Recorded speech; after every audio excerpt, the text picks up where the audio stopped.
Yeah, check 1 2, check 1 2. Is this mic on? Is this mic on? Hey, listen, man, it's the one and only trendsetter DJ Sense, and you're listening to Cocktails, Dirty Discussions with Kiki and Medina Monroe. Yeah.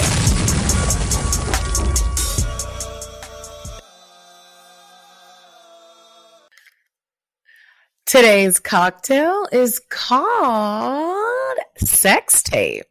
The ingredients you need is some gin, some lemon, and some lime. And what you're going to do is get a cup of ice, put the ice in there, not a lot. Pour, I would say 2 shots of gin, a splash of lemon juice, and then a squirt of lime. Shake it up, and you got a sex tape, how? Well, my sex tapes never included all of those ingredients, but all right. How's your week? Girl, my week has been busy. I feel like lately, where does the time go? I literally feel like tomorrow is Christmas time.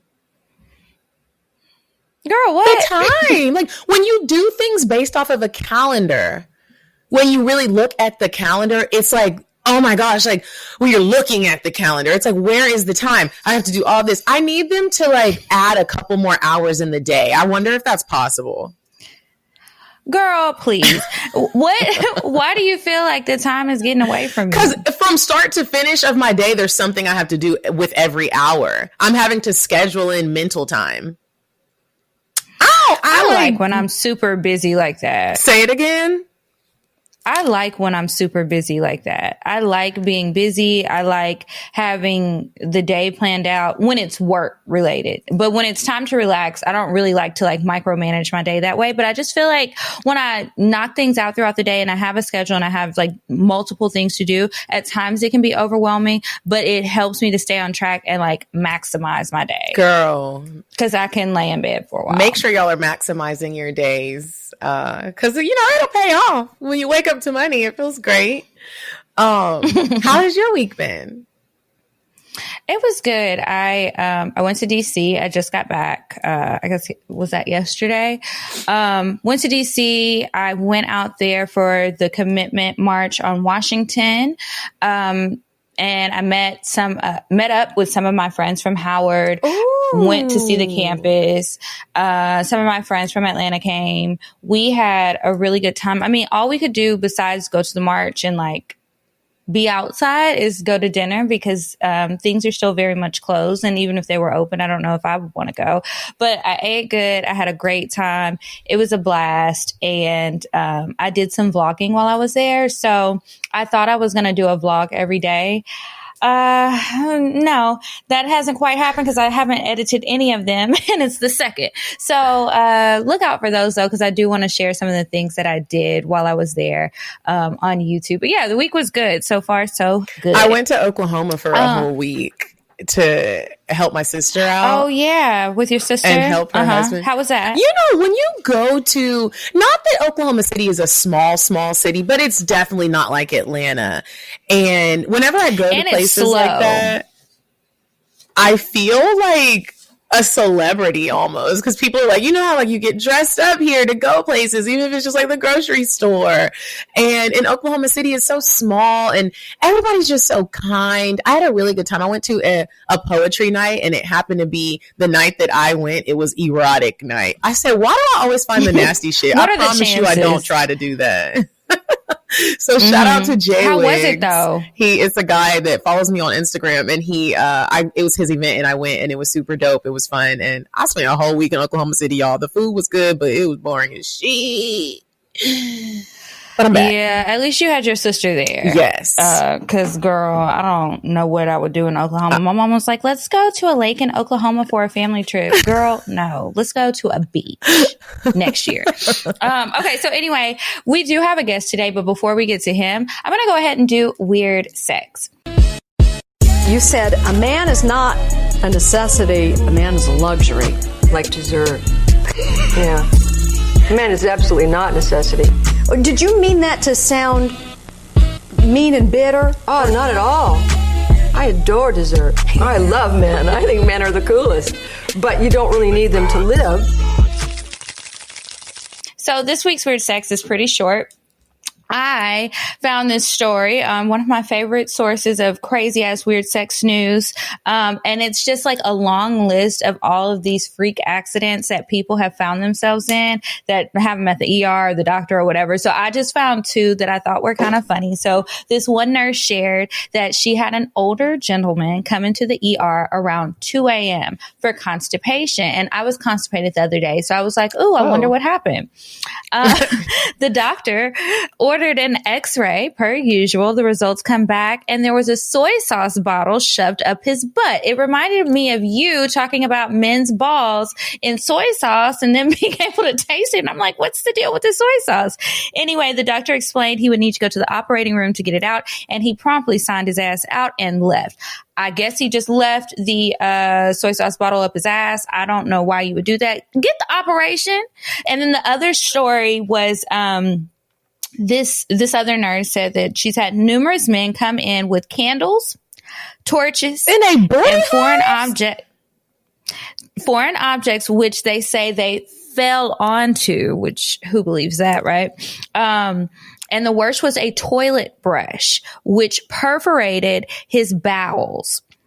He had to have major surgery. The wife kept calling the hospital and they couldn't give her any information per his orders, but she was not very happy, of course, when she hears that her husband perforated his bowels because there's a toilet brush stuck up his ass. What is and then there was doing, also bro? And masturbating, I'm sure. There was also an older lady who had a ceramic cat inside of her vagina. Like, what is going on? You guys, they sell sex toys. When you order them online these days, they typically come in discreet packages. Get you a safe toy to use. But I feel like when people get to that point, it's like you might be doing too much. You're trying to. It's like when you do drugs and you need the next high. Remember when I told that story about when I was using my vibrator, had one in my pussy, had one on my clit, and then grabbed my electric toothbrush? Bitch, calm down. You're doing too much. That's not so bad. That was still outside. You're an enabler. Anyway, that was a weird sex story this week. If y'all see anything like that, I love hearing those stories. Or if you have a personal weird sex experience, you can share that too. Did you stick some other object up your pussy and get it stuck? Did you stick it up someone's ass and they had to have major surgery? Let me know. Email us, cocktails.atl@gmail.com, or you can DM it straight to me at Kiki Said So on Instagram. Sure, I would be cool with the fucking and the sucking, but something else. I'm not sure yet, because I'm just meeting so many people that are making money off of OnlyFans, bruh. You wouldn't even have to do anything super pornography. It could just be lingerie pictures or just whatever, just something like that. But it doesn't have to be full on nudity, because at the end of the day, you are gonna get subscribers, regardless. So, well, see, here's the nerve wracking thing, and tell me if you dealt with this. Mm-hmm. My nerve wracking thing is because I've been on TV. I was on Temptation Island. Mm-hmm. I have my own fans and viewers. Mm-hmm. I have a sex podcast. People know I get down. Mm-hmm. But the thing that gets me is what if you create it and then you're one of the girls that wakes up in the morning and no one has subscribed, and then it's what the fuck do you do? That won't be the case for you, because you have people who are gonna with me when I was anticipating on making it, I was I know people are gonna subscribe. It's just do I really want to do it? Uh-huh. And after I talked to my parents, it was less nerves and things like that. But you are one of the people who are gonna wake up to subscribers. So you hyping me up. But girls definitely do have that issue, especially when you don't have a fan base at first, and you're building your fan base. You make the account and you may not have subscribers for days, but when you already have that fan base, it's so much easier. So let's talk about marketing before we wrap up. We are back. That was a clip from this week's bonus episode on Patreon. Make sure you guys are subscribed. Go to patreon.com/cocktails for new bonus content each and every Monday. Now, let's get back to our regularly scheduled program. Ladies and gentlemen, we have a guest today, and I'm really excited about this guest because not only is he fine as hell, you can watch him have sex. He has a big dick. And he has a really nice voice. We have King Noire. Thank you. That was like the best intro ever. Oh shit. King Noire. How are you today? So I'm good. I'm down here in Florida trying to avoid thunderstorms and whatnot. Get outside, feel that sticky air. You know, I'm really I'm love. This is my favorite time of year right here. I love the heat. Yeah, I love the heat too. So we like to play a little game before we get to know you better, just to loosen things up. You might not need it, but we're going to play anyway. So this one is a game of this or that. So we'll give you two options and you just pick which one you prefer. Sure. You want to go first, Medina? Yeah, I'll go first. Okay. King Noire. King. Would you prefer WAP or BOP? WAP is wet ass pussy. BOP is bloody ass pussy. WAP all day.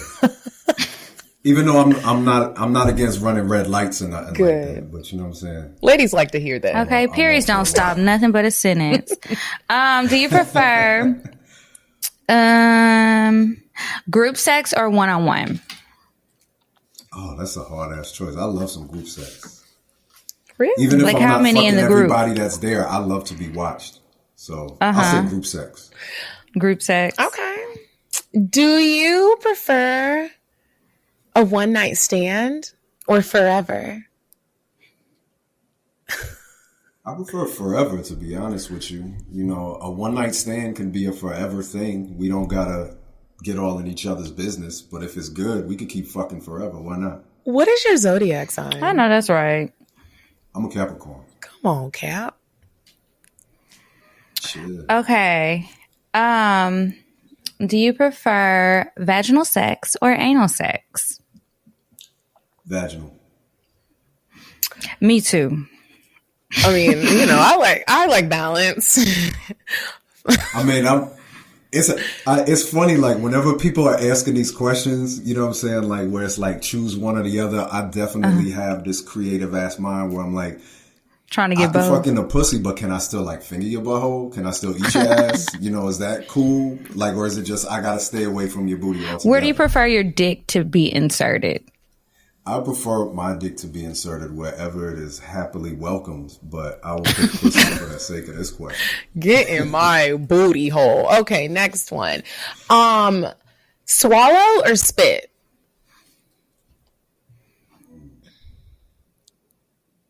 That's another one. It depends on the moment. But if you're gonna spit it back on my dick, then let's say spit. Okay. Because then you could lick it off of there.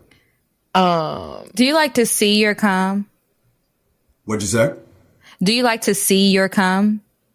I do. Like see it? I'm all about I love fluids with sex. So like, if you a squirter, squirt in my face, please. Or if you a creamer, rub that shit all over my chest and my stomach or whatever. I'm into like, I'll come in your mouth. You can spit it in mine. I'm nasty. I love all that shit. I appreciate nasty niggas. So do okay, I. it's a beautiful thing. Because it's There like, need to what be are we more. doing if we're not being nasty?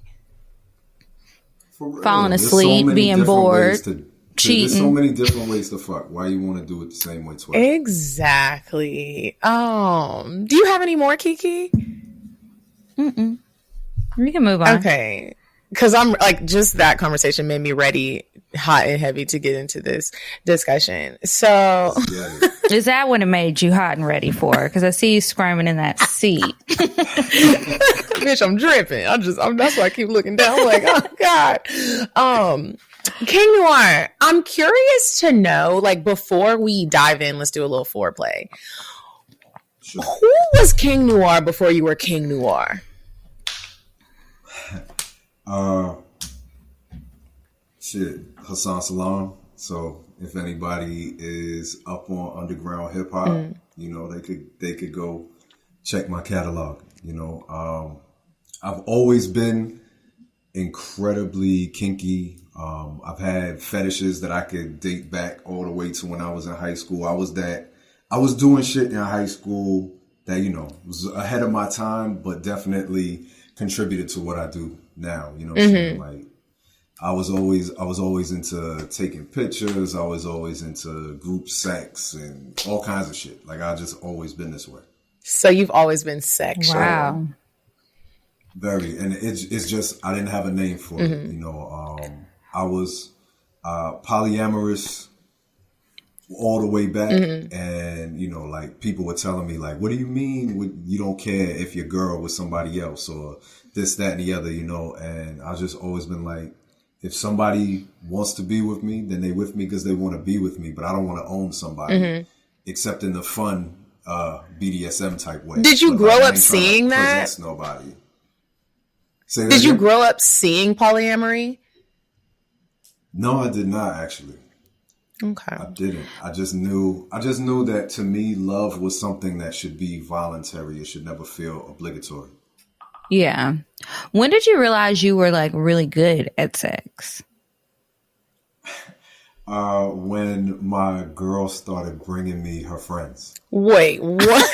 This was like, so how did that go down? Like the first time she was gonna bring you a friend, what was the conversation, if there even was one?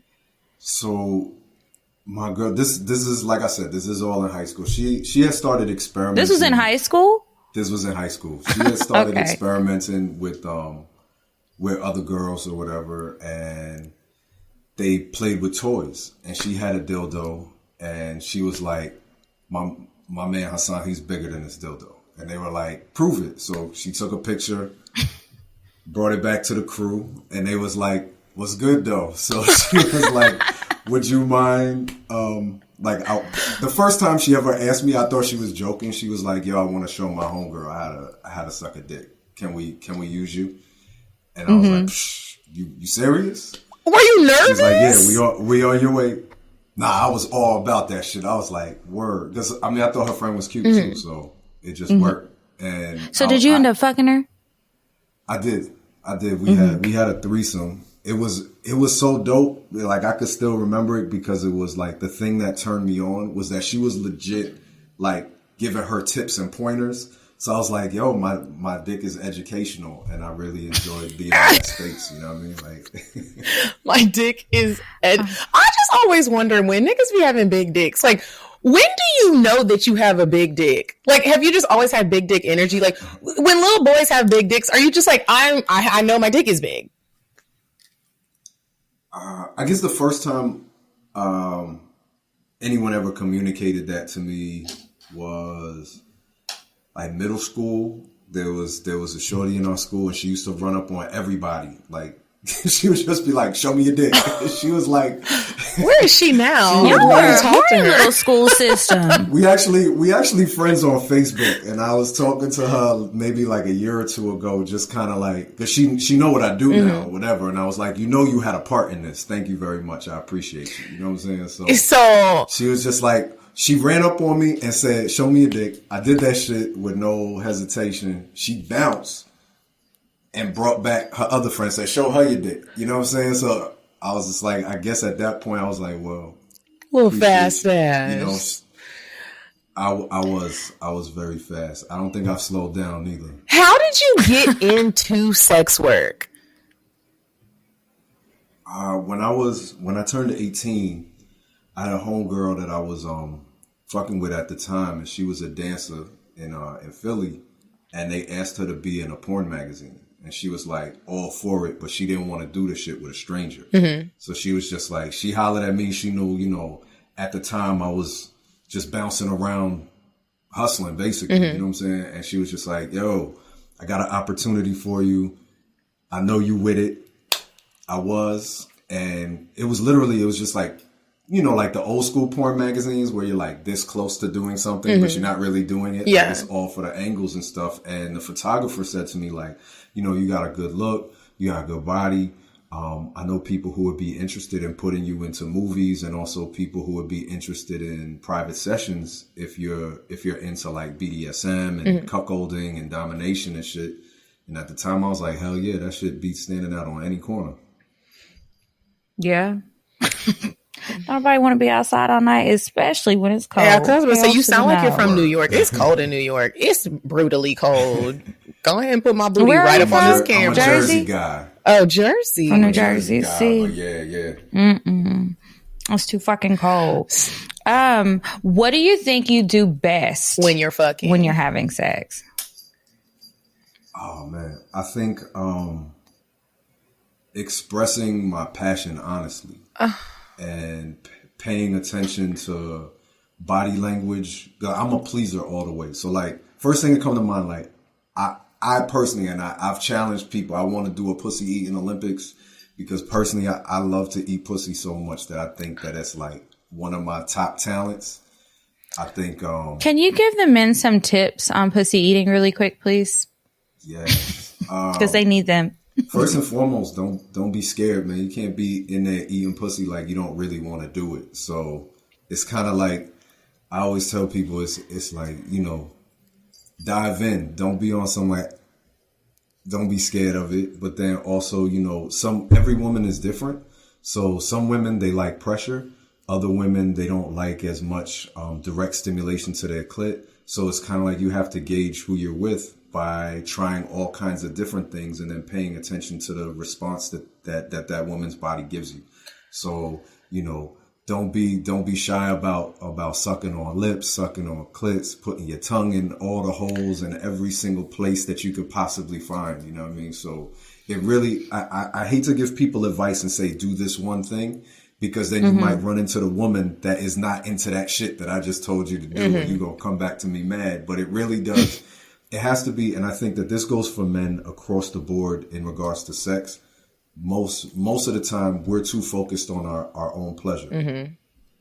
And all pleasure gets better if the woman involved that you're fucking with is pleased, because she's going to be more relaxed. She's going to be wetter. She's going to be more open and feel that you actually give a fuck about her pleasure. So be willing to actually focus on yours too. Come on, somebody. And, you know, I think that goes across the board. So, you know, I think when it comes to eating pussy, like, it's a real good gauge of how well you are paying attention to that woman's reaction to what you're doing, to whatever stimulus you're giving her. Hallelujah.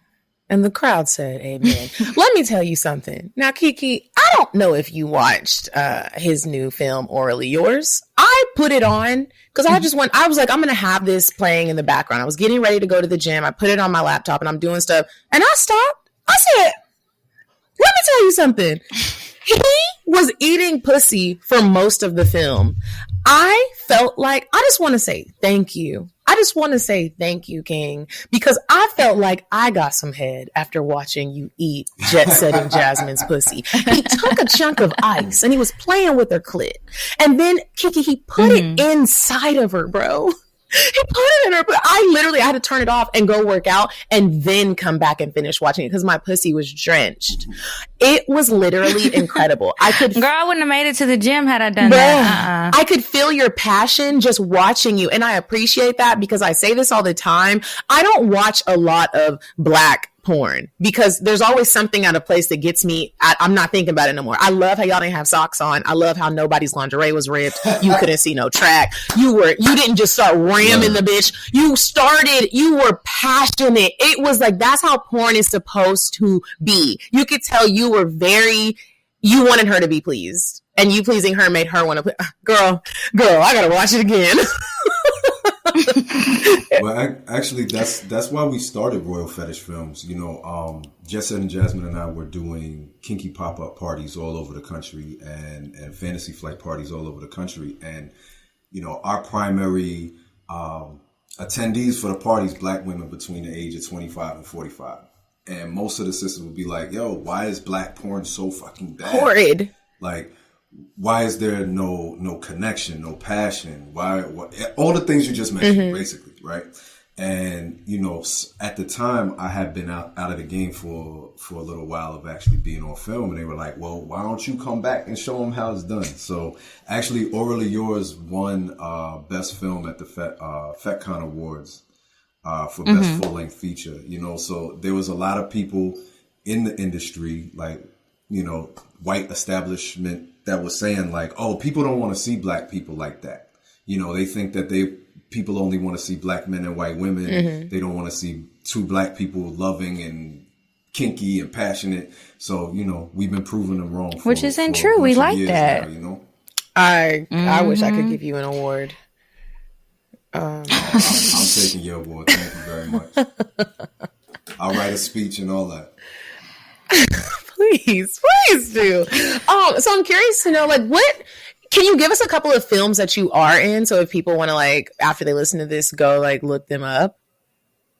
Sure. Well, I would say go to royalfetishxxx.com. That's our own site. I'm on other sites. Other companies have hired me out across the globe, but check out our shit because we direct, we produce, we film, we star. But right now, let me see.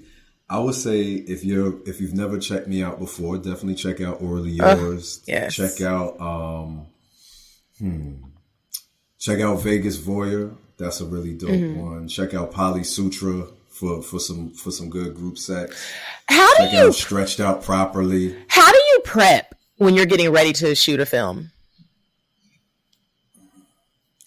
It depends on if I'm also going to be directing it. If I'm going to be directing it, then it's pretty much like super, super technical, you know. But if I'm performing, if I'm just performing, then I usually just like to get into some music. Definitely if it's a performer I've never met before, try to have a conversation to find out any hard limits or things that are not on the table for when we're performing. So that way I don't cross any boundaries that make anyone uncomfortable.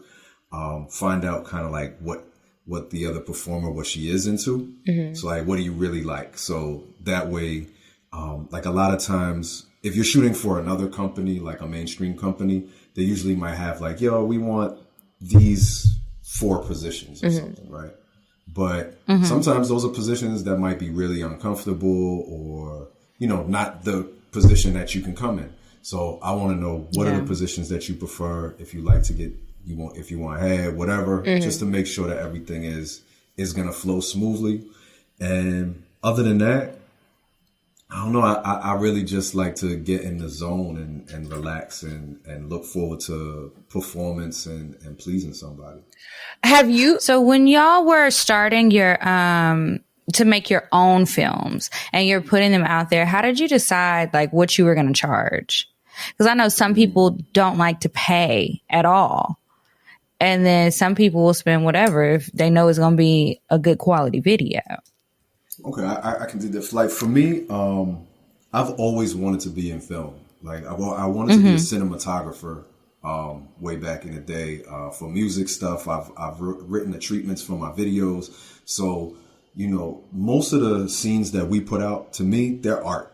You know, like the lighting, the performances, the editing, you know, all of that. So my time is money and I'm putting in my time. So, you know, I kind of just like to make sure that when we're charging, it's not going to be something ridiculous, but also that, like, you know, you're getting quality here. You know, you're getting a good amount of footage and all of that. So, you know, it ranges. But for me, it's all about this is a quality product. This is people that's putting in their time, and sex work is work like anything else. So, you know, pay for that quality.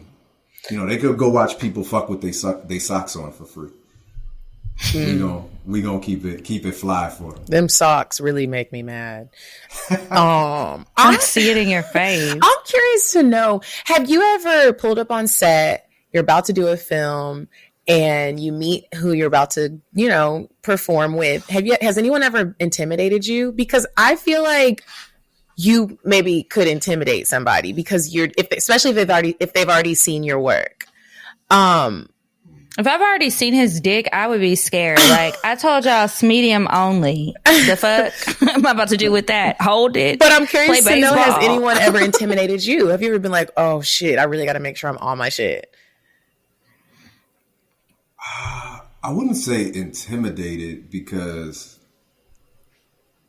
I don't know. For me, I always look at if it's somebody who I feel like a super strong energy from, then I feel like, wow, we're gonna match, you know. But I think I would say one person, just because like she's super hood famous and like my peoples was hitting me up like, yo, Lethal Lips, right? So my peoples was all like, you about to shoot with Lethal Lips, bro? You better bring that shit. Like, my peoples was like dead ass serious with me. I'm like, oh shit, I better make sure my shit correct if I'm, you know what I'm saying? Like, cause Lethal at the time when we had shot the scene or whatever, it was like she had just blown up everywhere. Like, I feel like she was just on like This Is 50 or something like that. So like everybody, like all my people in rap knew who she was. Like my people in the hood knew who she was. So I think definitely like with Lethal, I was like, you know, like stepping into that shit. Like, all right, I got to put in some work here.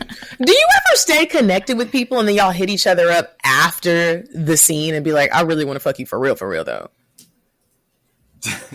Definitely there are people who we stay in contact, and if we happen to be in the same area, you know, we might get it in, but we all most of us are also business people. So we like, yeah, we really want to fuck, but we should also record it. Oh, I feel you. Like, this is an opportunity. Spread that booty hole Hold open. on. Exactly. What's the difference, you think, between like the sex that you're having on film and then the sex that you have in your everyday life? In my everyday life, there's not, hey, open up for the camera, or hold on a second, we need to change the angle or fix the lighting or, you know, fix the actress's makeup.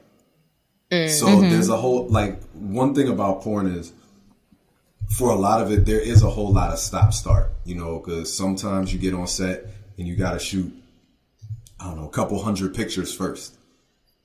And then it's like, okay, fix everything back up. Now we shoot the video. In real life, it's just like, we going. Once we going, we going. You know what I'm saying? So that's the only difference. I mean, like in my personal life, I like to do just as many ridiculous positions as possible, just to see if I could do them. And all the other things that, like the things you see me do in film, are things I actually like to do in my personal life as well. Have you ever not been able to get hard? Like while you're performing? Yeah, on set. Yeah, one time on set, I was called a nigger. And that was like the worst experience on set that I could remember, where I was just like, I flipped out. Like there was not a good situation there. And then another time, I don't do age play. Is that like when someone wants to act like a little girl? Yeah, they did it where they didn't tell me what I was there to shoot, and then she was dressed in like little kid clothes, and I was not turned on at all. I told them that I'm not interested in shooting here. So it wasn't so much of a like can't. It was more of a I'm not trying to do this. Yeah, you know what I'm saying? Ooh, that's a lot. Yeah, those are like the heavy. Those are the heavy things, and like in the situation where the other performer called me a nigga. Oh, the performer called you a nigger. That was a performer. She was mad that, like how you had just asked about not on scene or whatever. This white lady asked me like, oh, you know, like after we were done with another scene, was kind of like, yo, come through, let's fuck. And I was like, no, I'm good. And then she messaged in true Karen fashion, messaged a manager and was like, King is being an uppity nigger. And then hell no. We were supposed to be shooting other scenes with other performers, and I was like, I'm not working with this person. And then we're shooting another scene like later on, and this other white performer was like, I guess she was all in her head, not understanding why I was pissed at the other lady. And then so she turns to me. I'm only laughing because this shit is ridiculous. She turns to me and she was like, I don't understand. Aren't you Puerto Rican? Oh, fucking like, brother. I was like, nah, I'm not fucking her either. Like, I'm done. Like, I'm leaving. Give me my dick back. I'm leaving. Have you run into a lot of like race issues while you're performing besides those? Unfortunately, porn is kind of like the final frontier of racist industries in in any industry, like let's say in the podcast radio world, if a producer said tomorrow, I don't want to listen to any black people talk, they'll be fired so fast. Or at least hopefully they'll be fired so fast, right? In porn, you can have a producer come and say, I don't shoot black people. I don't shoot interracial. I don't have black performers on my set. And people will accept that as if that's some kind of like normal human thing to say, you know? So there are so many instances of racism within the adult entertainment industry, which is one of the reasons why, along with Cinnamon Love and Jet Setting Jasmine, I've joined, and a whole long list of other amazing performers. We started the BIPOC Collective, which is Black and Indigenous people of color who are in the industry, who are organizing to start changing this whole racist industry and just shutting the shit down until they do what's right by all people. Wow, that is. Because there are also like pay practices where black women make less money than white women. Black male performers make less than white performers. There were white women who were charging more to be in a scene with black men, even if, I don't know, the white man had a bigger dick than the black dude. She's still charging more for the black guy because, you know, you're blacked. Once you have sex with a black man, you're somehow ruined within white society. That is so ridiculous. I'm just sitting here like the practices, the thought process is like what? We can't go through any avenue without it being some racist shit. Without racism. Can't even just fuck and have a good And I'm time. glad that's why y'all just started making your own shit. Exactly. High quality. That's what you got to do sometimes. Like, fuck other people. You got something that you know you're good at, which is fucking, right? Eating pussy, and you can film it and do it yourself. Exactly. And speaking of doing it yourself, I really want to know how this mold of your dick came about and where can I get it? Because I need that dick. Oh, shit. Well, you can get it. For this one, actually, we had a lot of people who were reaching out, just asking if we were going to ever do a mold. And just for the reasons that we just went through in regards to racism in the industry, we didn't want to work with certain companies. And then also, you know, I'm very much into trying to make the world a better place. So I wanted to make sure it was environmentally safe, bodily safe, and work with a company that doesn't have a history of bigotry, racism, homophobia, transphobia, horophobia, whatever, you know. So we wound up connecting with Lust Arts. I got to go to their laboratory. They took all these crazy 3D images of like my whole torso. So like I could even have like a butt mold now if I wanted to. They did like my whole torso. So then they actually pour them by hand. They handcraft them. So I got them here. I got a phone. So they were actually like rolling around on your dick. Like they take their hand and they really, someone's molding your dick. On the mold, yeah, not on my flesh. They took 3D images of my body and then molded off the 3D images. Okay. You know they were doing hand jobs with the mold. You know when pregnant ladies put the clay on their bellies and everybody start smoothing it. I thought someone got the job of like, okay, pull your dick out, let me smooth it on. I thought we were like getting a little piece of your skin as well when we got the dick, but you know, my mind just went crazy. But I mean, actually, this one here, it is like exactly like the skin tone. It's got all my veins in it. It's like this is the first one that came out, and it also comes with like a whole package. You could put suction cup on the back, so you can fuck me on the wall, in the shower, ride me on the floor, all that good stuff. And then also we have all take these you on different vacation. Because I'm a sneakerhead too, so I was like, yo, I want to come out with like custom colorways and stuff for people. I thought you were about to pull out a Nike dick. What? That's next. So this is like my unicorn. This is my Dr. Manhattan right here. You know, like all these different colors. I have money green. I have marble eyes. We're gonna actually be doing something really big really soon with a very I can't give away too much, but it's a very, very prominent company out there that's going to have their own King Noire dildo colorway that's going to be dropped within the next few months. But definitely start with the classic me. You know what I'm saying? Throw it over your shoulder. Take it wherever you need to go. You know, I need that. How much are the King Noire dicks? How much is your dick? For the full package with this beautiful, we like to call it the King Crown Royal bag. You know what I'm saying? So it's classy. It's classy. You can put it in there with your vape pen and shit. And then this one right here, the hand painted and everything goes for $200 with the full package, and then the custom colorways are $100. Oh, you don't got no cheap dick. This a whole. But you gotta see all that it come with. You gotta see all that it come with. It come with the suction cup. Does it come? All kinds. Could you make a smaller size one? Actually, they did. Like a miniature? They made like a whole bunch of crazy different sizes of it. Oh yeah, like if you want the King Noire dick, but you know you can't take it, we've got something for you too, for the shallow vaginas. Oh, I'm taking all of that. There you go. Put my glasses on real quick. Okay, King Noire.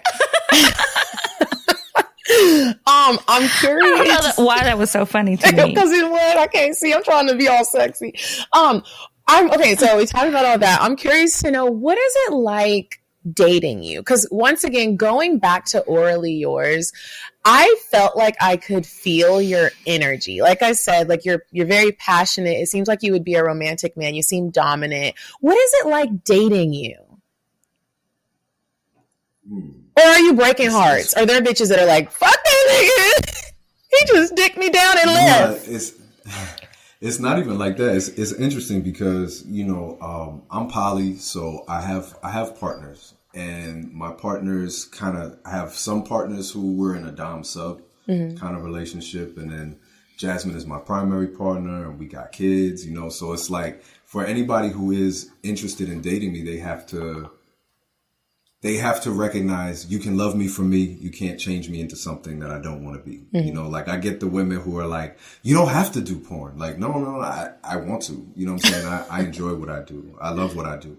You know, or then you get other people who are like, well, coming into it with a competitive nature. Like, I'm going to be a better sub than Zerlina or something like that, or whatever. Or I'm going to take time away from you and Jazz. I'm like, that's not how it works. You know, we are open. So if you are interested in being a part of, or dating or whatever, just got to be straight up, because like, I am passionate. I do love romance. I enjoy getting to know people. I enjoy going out when it's not coronavirus. You know what I'm saying? Like, I really do enjoy the dating process. You know what I'm saying? So I think some people, they might just think like, sorry, go ahead. Go ahead, finish. No, I was going to say that I think some people think like, either they want to jump right into a porn with me, or they want to somehow, you know, Captain Save them, be out of porn. You know what I mean? So I haven't really found too many people that are just like, I understand all those aspects and I fucks with it and I'm interested. So my dating life has been kind of slow. So with you and Jasmine, like, did it take you guys a minute to get to where you're at now? Was it was someone not understanding at some point, or was she ever like, I'm not with this? Or did y'all both come into this with the same mindset and this is what we want to do? Well, we came into it with the same mindset. Well, not the exact same mindset. Like, I already knew I was polyamorous, and Jazz kind of came into it with the aspect of like, I don't want nobody telling me what the fuck to do. You know what I'm saying? Like, she didn't want anybody to box her in to anything relationship wise. So it kind of just naturally flowed that we were more open. And, you know, she has never told me like, nah, don't be who you are. Because I was already, I had come out of a relationship before Jasmine and I were together, where I kind of like was listening to people like, oh, this poly shit is wrong. You need to be with one person. And I was completely fucking miserable. So nothing about that person. Like, I just think that trying to fit who I am into a box just wasn't for me. So, you know, I knew any relationship that I was going to go into after that was either it was going to be open or it wasn't going to be. How did you meet her? I met Jasmine on a podcast, actually. Really? Really? Jasmine had a podcast called The Emotion Picture with Brother Victorious, and they were interviewing, it was actually me and Cinnamon Love that were on it, and they were interviewing about what is it like to be a porn star and date and be in relationships and things like that. And at the time I was doing erotic touch massages and parties in New York and New Jersey. Jasmine was doing parties in Florida and Georgia, and she was just like, let's bring our talents together. And it just kind of flowed from there. It was like some, we just both dug each other's hustle, and was just kind of like, just picked up from there. That's super sexy. What do you think women like about you? We talking just in general? In general. I hope it's my honesty. Honesty, and that I actually do care.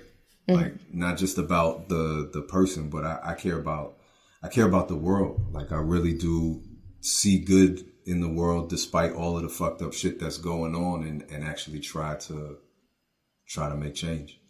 Wow, that just made my pussy throb. I really think that you should add like an addition to the dick and like let it talk and put your voice on there.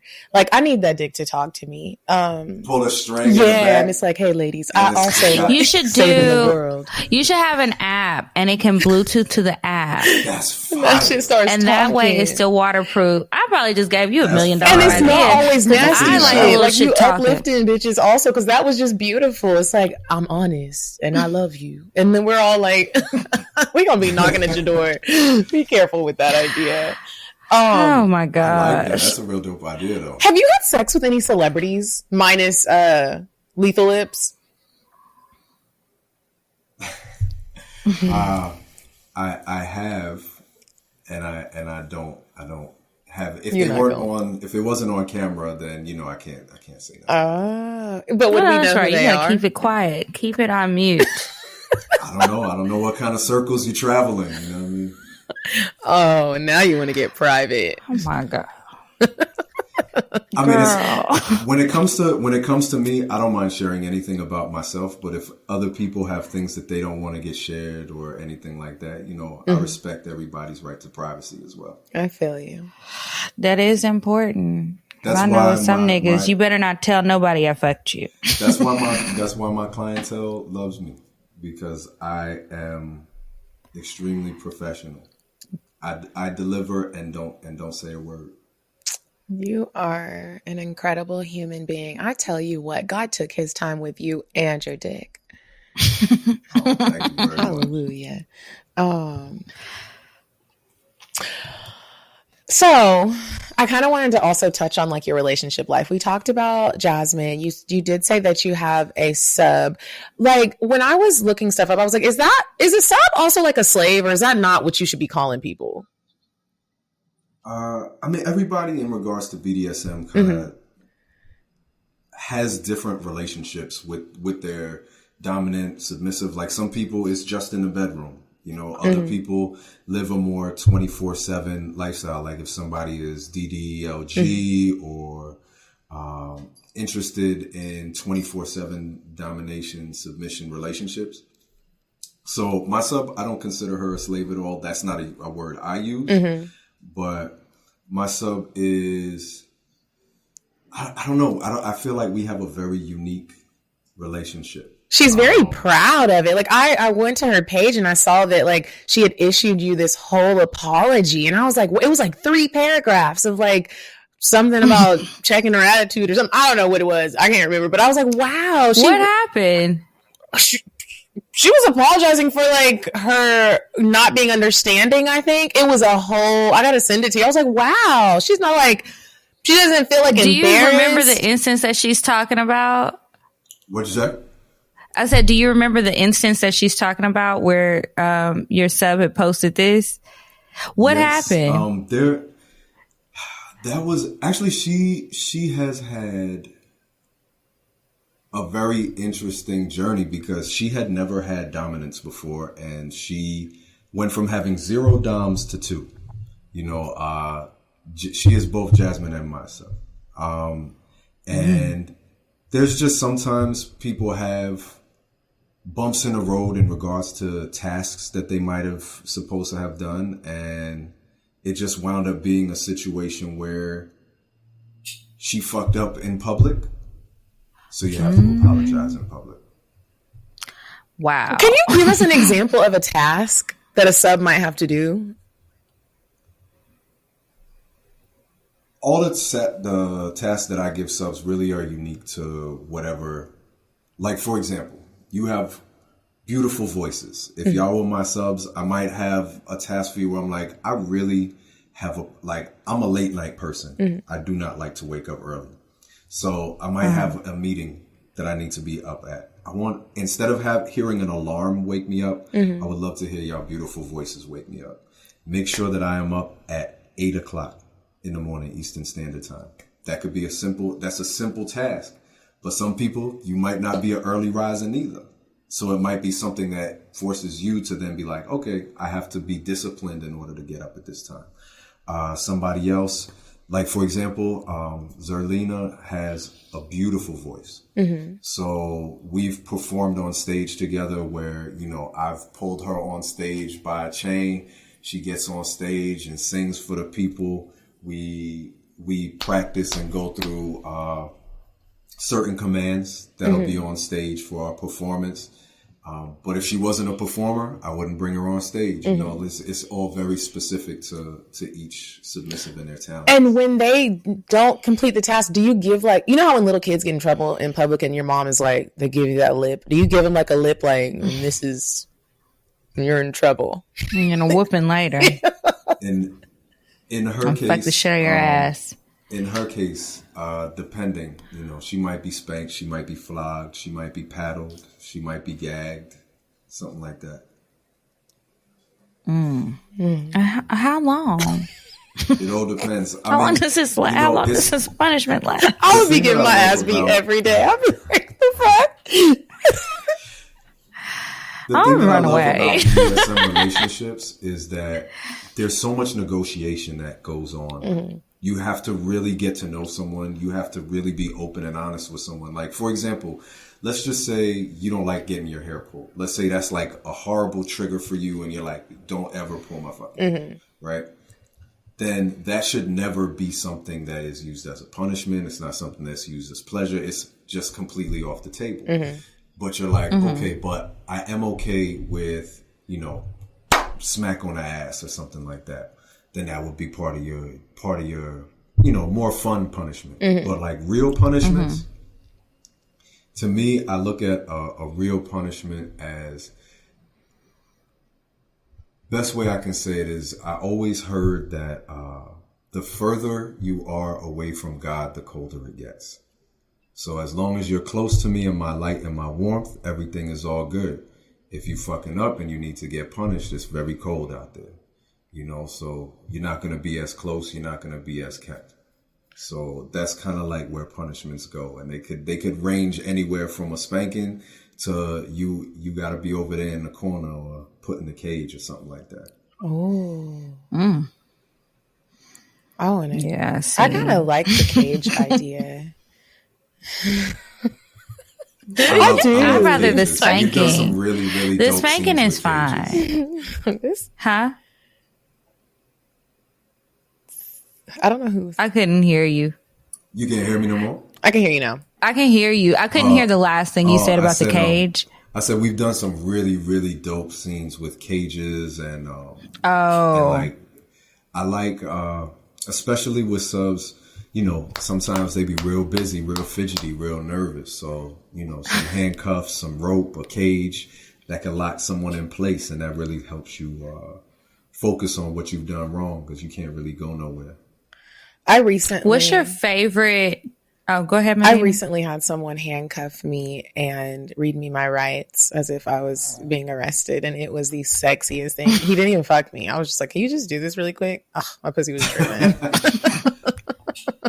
I've always liked. So what did you do after he read you the rights? I was like, well, first of all, let's take these handcuffs off now because they were really hurting. They were the real police handcuffs. I was like, God damn, y'all need some cushion.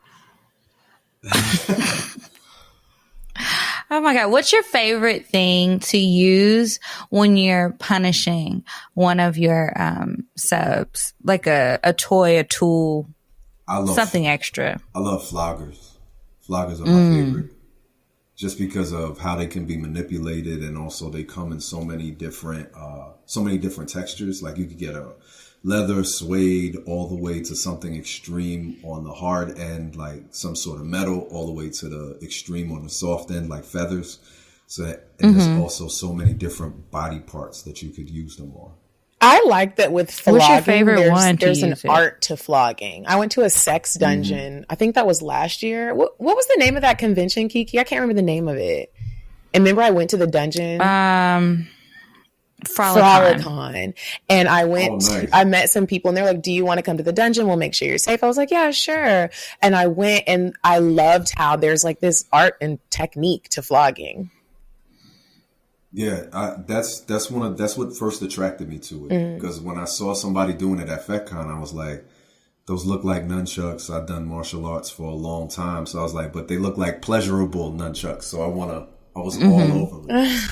And like you can learn different techniques so that it hits the body in a different way and sends like a different shock wave, or just changing your angle changes the sensation and the pleasure of it. So I think it's such a useful tool, but it's also like you could just get lost in doing it, in just the movement of it. So I enjoy floggers the most. But I want to ask you a question. You went to Frolicon. Do you dress up? So that was my first time going, and I went by myself. I met a group of people there that we had actually, I forget how I met them. I met them through a friend. We had them come on the show. Yeah, and we were speaking on a panel. We were moderating a panel. Okay. During the Frolicon conference. Oh, I remember. It was Emily. And so that, yeah. And so we both went to that part and the classes, but I didn't make it to the dungeon. I went out of town. But it was, neither y'all wore, so we were dressed right. Because they do a lot of cosplay. They do a lot of costumes. Yeah, they costumes. do. We were just dressed like sexy, normal, sexy. I was just normal, sexy. We didn't do and I didn't participate because I was a little nervous. I didn't know what to expect. I've never been anything like that. And there was a lot going on. There was needles in booty holes. People were screaming. It was a lot going on. But I told myself if I ever went to another sex dungeon, I would definitely go with more of like an open mind and try something. Because it was cool. I was really, I enjoyed it. I wasn't in there and like, oh, I want to leave. I really enjoyed watching. That's what's up. But yeah. So, okay, you guys, we are going to move on to Indecisive Diane. And when we come back, we're going to have King Noire help us with some advice from our beautiful listeners. Would you stop thinking about what everyone wants? Stop thinking about what I want, what he wants, what your parents want. What do you want? What do you want? It's not that simple. What do you want? What do you want?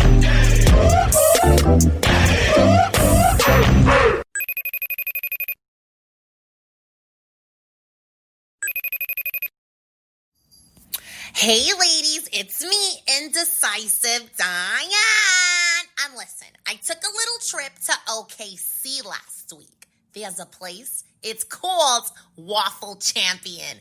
It's literally like taco waffles. You're gonna love it. They always have a long line. So order before you go, so you can just go in there and pick it up. Here's the address, 1212 North Walker Avenue, Oklahoma City. All right. And so now we're back from Indecisive Diane. Now, remember, if you guys want some advice from us and our guest, if we have one that week, remember to email us at askcocktails.atl@gmail.com. So we've got 2 advice letters this week, and King Noire is going to help us answer them. Do you want to go first? Yeah, I'll go first. Okay. So this one is titled Redemption. She says, hey ladies, I love you both and absolutely love the show. So I need some advice. I've recently moved to a new city and have been trying the whole dating thing. I was seeing a guy and we were having unprotected sex. I know, rookie mistake. No, girl, everybody be doing it. Fast forward a few weeks and I meet this guy at a party who I had an instant connection with. We end up hooking up. And girl, the sex was bomb as fuck. Later, I find out that I had contracted. Okay. Later, I find out that I contracted chlamydia from the first guy. I was super, super embarrassed, but I told the second guy so that he could be treated. He acted pretty cool about it, about everything, but I haven't heard from him since. I'm super upset because I really liked him and I was not prepared to give up that dick so soon. Is there anything I can do to fix the situation? Or do I just have to hold this L? Signed, this is not what I meant when I said hot girl summer. Girl, you better go ahead and purchase a King Noire dick. That nigga gone. Oh, gosh. I want to know what you think, King Noire. Well, first, what do you think about that? First, I wanna commend her on her honesty. Like, round of applause. That's real. I mean, it is one of those situations that you might have to just hold that L, but I wouldn't say, I mean, try to hit him up again. You could just say, I'm really sorry about that. If he had tested positive, who knows? But it's still like, sorry to have to bring you into this or whatever. I really enjoyed our time together, and I'm willing to go with you to the clinic to get tested together or something. We can have a clinic date, but it's,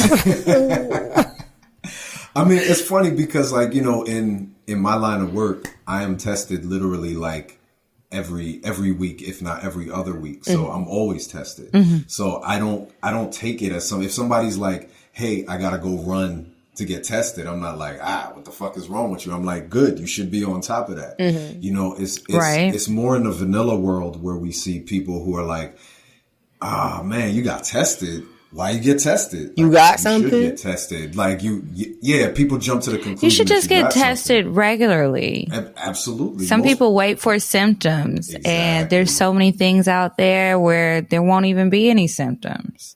Exactly. But so get tested. I will say to the woman who wrote that though, like, karma is on your side. Anytime you are open and honest with people, like, good things are going to come back your way. So even if this dude isn't in your future, there will be more bomb ass dick in your future. There will. I believe it for sure. I hope it works out for you, girl. And hey, if you really like it, maybe send him a text. Like, hey, I'm really sorry. Maybe send him some flowers. Sorry I gave you chlamydia, but I still want to fuck you again. Send him a bottle of Henny. Yeah, send him a bottle of Henny and some hand sanitizer. Like, I'm clean. It's also like, yeah, you got chlamydia and you gave it to him, but both of y'all knew that you were having unprotected sex. And when you have unprotected sex, unfortunately, that's one of the risks. So I feel like you did the right thing by letting him know. If you do take a L and he doesn't hit you back, just think about it like he really got mad and disappeared over something that he knew what he was getting himself into. It could be a long road of stuff like that. I don't think he should be that mad at you to disappear and stuff, especially because it's chlamydia. Take your antibiotics and see me in 2 weeks. The claps will be gone real quick. I got a friend that stays getting the clap all the time, and she just takes her. Wait, what? That's gotta be okay. Now she needs to make some lifestyle changes. Also, just strap up next time, please.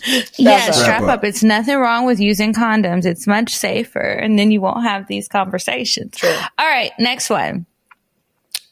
Says advice, never dating men with kids, rolling my eyes. Okay. Love the show. I was dating a guy with a 1-year-old daughter, which is something I always told myself not to do. However, we made great memories together and he seemed like a really good person. When we first decided to be in a relationship, I asked deeper questions about how his relationship was with the mother of his child. They weren't in a serious relationship when the child was conceived, and he did not want the child when he found out she was pregnant. He claimed they weren't very close, and it comes off like they only talk when he wants to speak with his daughter. Well, one weekend, he was making plans to visit his daughter in my hometown, and I was going to be there that same weekend for my sister's birthday. We traveled separately, and when he arrived, he completely went ghost. When I finally got in touch with him, he told me he was spending the weekend at his ex's house. I did not address this right away, but when I did, he completely flipped. My stance was that they should have certain boundaries since he's with me now, and he disagreed. He said when he goes to visit his child, he plans to spend time with the mother as well. This was confusing to me since he originally said they weren't very close. And even if they are all spending family time, that doesn't warrant him to go 2 whole days without talking to me. To sum it all up, the conversation went left and I ended things with him. Was I wrong? I just felt like he could have communicated more effectively and understood my perspective. What is your stance on dating people with children? How should the significant others operate? Best regards, single again child with a sad face. King Noire, you take this first. Sure. Don't blame those kids for that. If he a liar, he a liar. That ain't the kid's fault. Mm-hmm.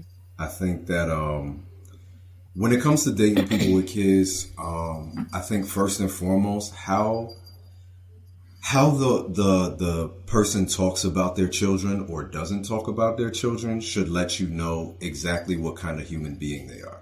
You know what I'm saying? Mm-hmm. Like I know a lot of women who are like, oh, I was dating this guy and I didn't know he had kids until months down the line. I'm like, well, that should be a red flag for you, because anybody who has children should be proud and love their kids, even if they're not with the person who they had those kids with.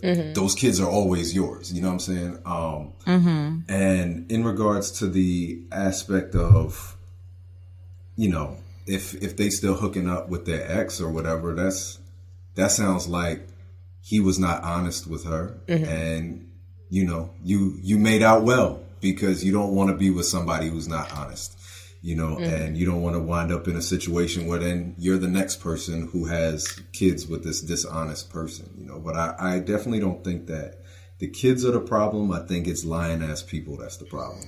True. Yeah. What do you think? I think that the kid thing is always so like sticky. I have gotten rid of the whole thinking I don't want to date somebody without kids, because honestly, everybody has kids. I'm not saying that you can't find nobody, but for the most part, a lot of people do have children. So I've kind of like taken that way of thinking out of my mind. I will say, if I'm dating you and you do have kids and it starts to get dramatic, I'm taking myself out of the situation, because I never want to be someone who comes in between you and your kids, because I've dated people where you are spending so much time with me and I'm like, where are the kids at? When are you gonna be with your kids? I don't like that feeling. And then if there's baby mama drama and this is like a new thing, I'm not dealing with that. I don't have kids. I don't want it to feel like I do. And I don't want to be having no type of drama. If you're bringing stress my way, you gotta go ahead and you gotta go.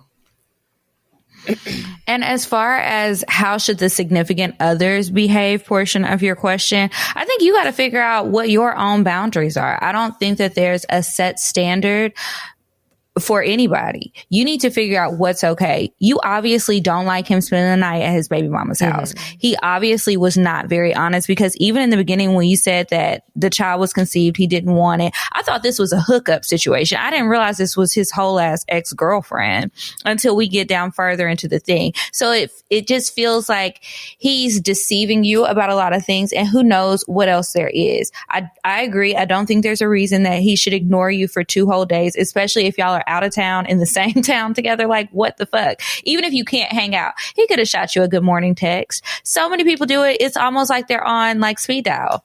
Good morning text, like something he could communicate with you. Y'all aren't on the same page. And I think that you made the best decision for you, which is to end things. And I don't think you should second guess your decision. It's just going to be more drama. Yeah, girl. Too blessed to be stressed, girl. Word.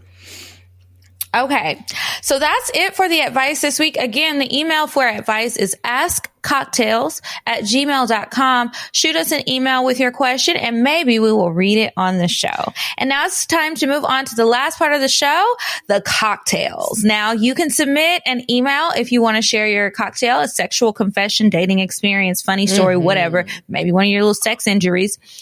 If it's story worthy, send it to us. You can't tell your friends, but you can tell us and we'll keep you anonymous. The email for that is cocktails.atl@gmail.com. Okay. If I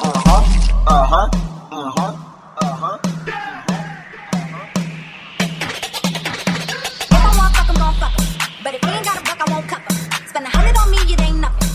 Run a double D, so stuck 'em. Back to the point, is it some cash in this place? If it is, I'll probably see the stats in your face, turn around. Once upon a time, not long ago, I was a hoe, was a hoe, was a So listen. Okay.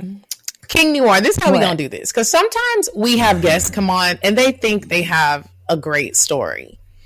We're going to give you examples. So you're going to go last with your cocktail story. I'm going to give an example of something that our listeners write in.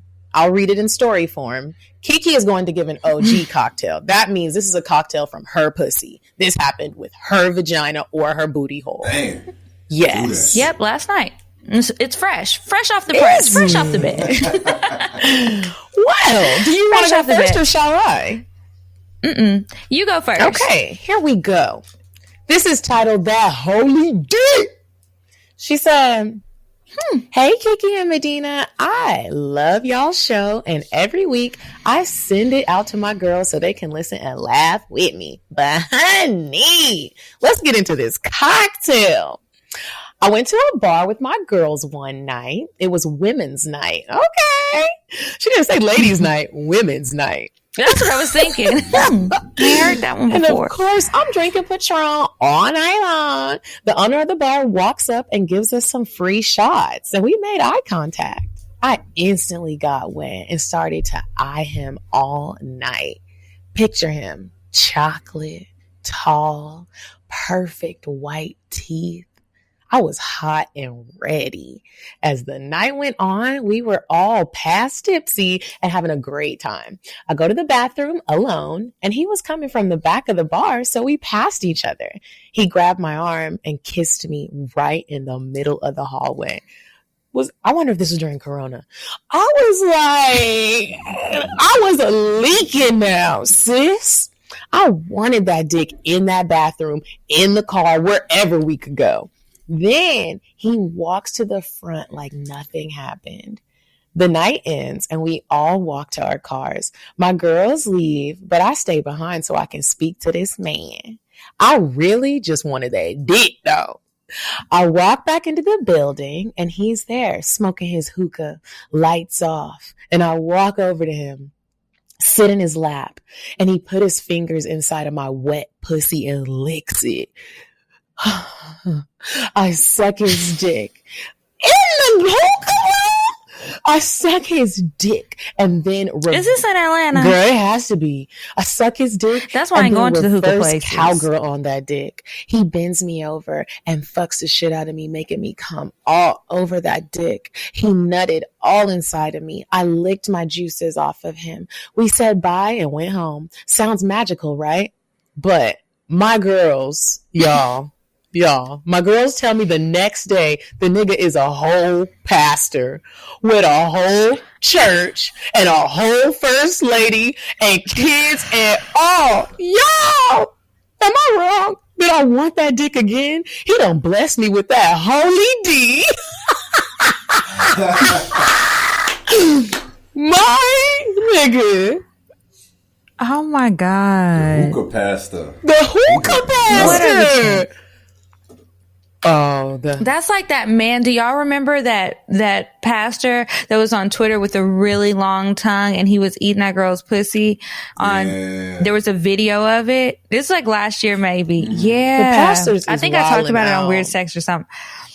Listen, men of the cloth got to get their thrills too. Okay. I just didn't know they were doing it at the hookah lounges. I thought they'd, keep it inside, be a little bit more discreet. Okay. They just need to stop telling other people what they need to not do. What'd you say? Right, that part. Said pastors just need to stop telling people what they shouldn't be doing since they out there doing it. Mm-hmm. He went in on Sunday and was telling everybody how they was fucking up all weekend. How not to fornicate. Keep your mask on. Coronavirus. You out here grabbing bitches by the arms and kissing them in their mouth and licking their booty holes.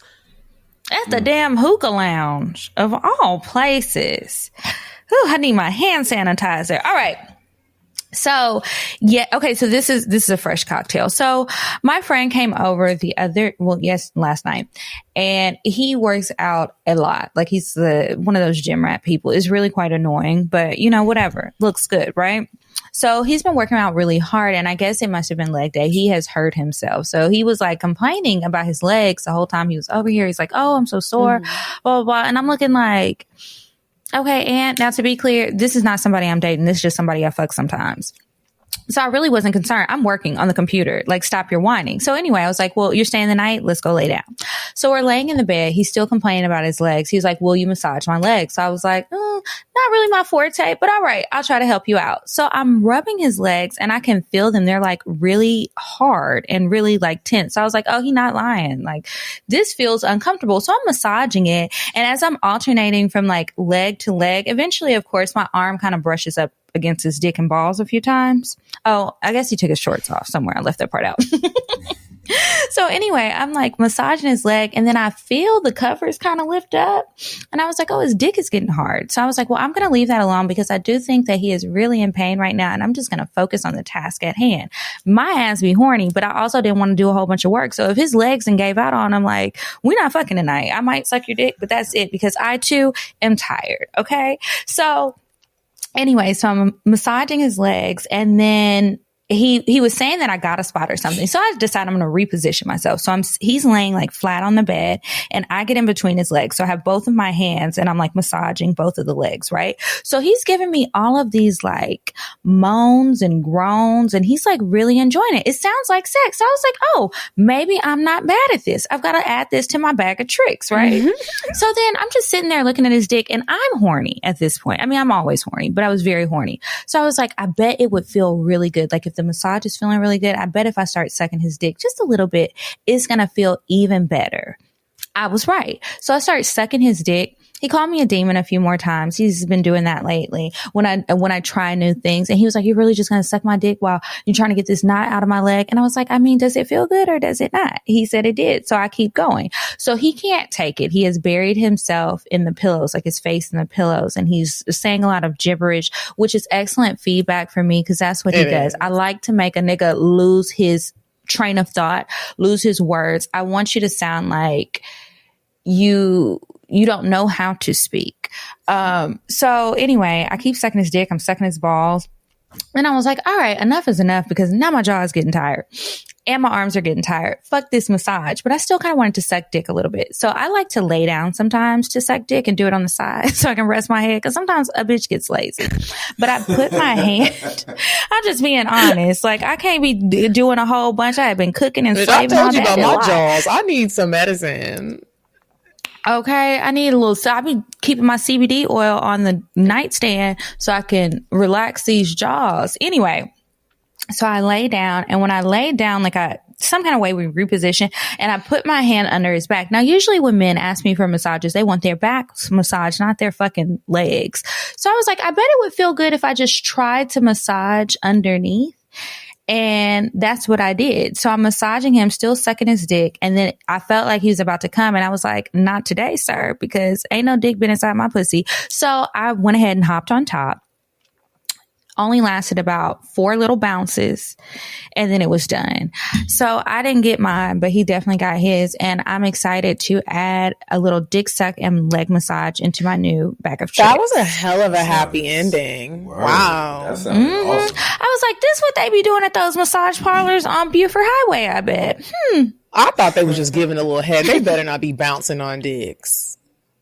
Well, not that part. I just meant the sucking the dick and massaging. You still get a massage. I want to go get a massage and a happy ending. I've always wanted to go to a place and someone just slides a finger in my butthole and they're like, you like? And I'll be like, ooh, I do. Or the police about to bust up in here, girl. Yeah, be careful. I didn't know that that's what they were doing. I'm innocent. King Noire, before you share us your cocktail, oh my God, I can't wait to hear it. I want to know, because when Kiki mentioned sucking balls, I just started sucking on balls because it really makes me feel... Really? Yeah, like it makes me feel weird. And like...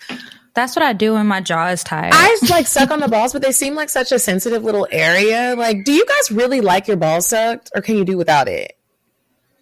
I think everybody's different, you know. Me personally, I do, if I'm really, really turned on, like, give me like one of those, like, nice little pops, and that shit, like, sends me up another level. Okay. But for me, definitely, it's all tank. Like, get up in the tank. That shit feel good as hell for me. In the tank? The tank, the gooch. Oh, the gooch. You know, the gooch. Okay, I know what the gooch is. Ass and there you go. There you go. Okay. Yeah, that area right there is like, I love that spot. Okay. Well, give us your little cocktail. So what's this story? My cocktail. I got so many stories. I'm trying to think of which one I should just go in the vault for right now. But for some reason, I just been thinking about this one a lot over the last few weeks. So going back to the story I was telling earlier from the pictures I was taking, one of my first times ever getting hired outside of, on camera, I was hired to do some cuckolds, and I was living in Jersey. This couple, they said they was from Long Island. They needed to meet me in Manhattan. So I go to Manhattan, meet them at this bar. It's like super, like regular ass New York bar. I'm one of like 3 black people in there. And they say, look for, woman, she gonna be wearing whatever. This is a while ago. She gonna be wearing whatever. Just find her by this dress. She was at the bar. Walk up to her. I'm like, how you doing? My name is King. We've been sharing emails back and forth. You said that you guys were interested in setting up a session with me. So she was like, yes, he's the man with the money. Her husband right next to her. He gave me what the situation was. We're not going to get all into that part. And they were like, okay, so really just what we want is I just want to see y'all together. I want to just watch y'all, and then, maybe I'll join in or whatever the case. I just want her to be happy because I can't make her happy by myself. Oh, dang. Like, okay, I got you. So, we bounced from this spot. I followed them to this really, really dope house in Long Island. And when we get there, they're really nice. Give me some stuff so I could take a shower, get all freshened up. They get all freshened up. Come downstairs. They got this dope ass pool table. Mm-hmm. So me and Shorty start playing pool and kind of like flirting and all this other stuff. And she's just like, what can we play for? I said, I'll play you for your clothes. I've been playing pool for a long time, so I know I was going to be fully clothed at the end of this. Mm-hmm. So I'm like getting her to take her clothes off. And her husband, he's like kind of close, but he doesn't really know where to be. Mm-hmm. So, me just being me, he in the way from my shot. So I'm like, get out of the way. Go sit in the corner. So he goes, sits in the corner on the floor, me and her playing. She starts more and more clothes coming off and kind of like trying to make me miss shots by like putting her titties on the table, putting her ass on the table. So I'm just like, stay there. I hit the one ball and then kind of like stay on her butt crack. Mm-hmm. I come around, just start playing with her pussy, taking my time, really, really slow. And the husband is like, I want to see more. I want y'all to do more. And she just told him straight up. She was like, shut up. He knows what he's doing. Right? Poor husband. She had been waiting on that. Okay. That part stood out to me more than anything. Because she was like, you're not about to ruin this for me like you do when it's just me and you. Right? Mm-hmm. So like your man is just like sitting over there in the corner and we just start like going ham on her on that pool table. Just like I'm like I said, I've been playing pool since I was a kid, but I had never fucked on a pool table before. So it was just kind of like, I have to fuck on this pool table. Like, no, you can't get down. No, we're not going to move to a better spot for him to see us. We fucking on this pool table because this is like a fulfillment of prophecy for me right now. We got to get this shit in. I am picturing this play by play in my head. The thing about it that was so awesome was like we kind of got lost in each other to the point where I don't know what he did, but we looked over there and we realized that he was over there. And this the part where I was like, now I understand it. Mm-hmm. He was over there kind of like jerking off with 2 fingers. 2 fingers? Because it was little, huh? Yeah, he had like the micro joint or whatever. So that's when, so like at the time, like I had never really knew what cuckolding was. Mm-hmm. Like I just showed up to do this job. You know what I'm saying? So then like she fully goes into like her cut queen shit, like just saying like, you see that? That's why he can't satisfy me.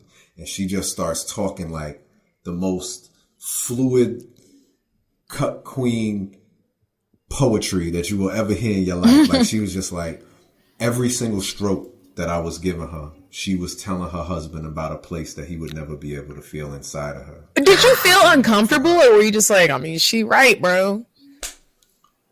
Shit like that actually turns me on. Like, because she's been unpleased, and I'm there to please her. So she's talking about how I'm pleasing her. So that shit turned me the fuck on. Like, it was like less about him and more about her. She was probably a reoccurring client. Like, she was like, yeah, we doing this shit again. They definitely reached back out, you know what I'm saying? But like, I mean, like we ruined their pool table though. Cause like she splashed all over their pool table. I came on the pool table. We was like, that pool table just. And she probably made the husband clean it up. Poor Roger. She probably made him buy a new one. Roger, you named him and everything. King Noire, thank you so much for blessing us with your presence on this show. You were a bundle of joy to have. I can't wait to get your dick. Thank you very much. And if you want to plug anything, you have anything coming up, let people know where they can find you. What's up? Absolutely. You can find me on social media, Twitter, at King Noire, KingNoire, because Twitter lets me put all my smut out there for you to check out and see if you want to go to the main website, RoyalFetishXXX.com, KingNoireXXX.com, and because it is 2020, of course, I got an OnlyFans. My shit is popping. They actually interviewed me recently on Business Insider because my OnlyFans is like worthy of such coverage. You know what I mean? So that's OnlyFans.com/King Noire. Get that King Noire dildo. Use me to fuck yourself. You know what I'm saying? Check out the new music. Just search King Noire on Google and I'm popping up in all kinds of ways. So thank y'all very much for having me on the show. Anytime I'm back, just holla at me. Yes. Thank you. Okay. And also, you guys remember to sign up on Patreon for bonus content, patreon.com/cocktails. We release new bonus episodes like you heard earlier today. New bonus episodes every single Monday. So make sure you sign up on there. And then make sure you're following us online at Cocktails Podcast on Instagram. I'm at Kiki Said So. And I'm at Coffee Bean Dean. And until next week, you guys, goodbye. I'm sorry, but the person you called has a voicemail box that has not been set up yet. Goodbye. Bye. Bye. Bye. Bye. Bye. Bye. Population. Goodbye. Bye. Bye. Bye. Bye. Bye.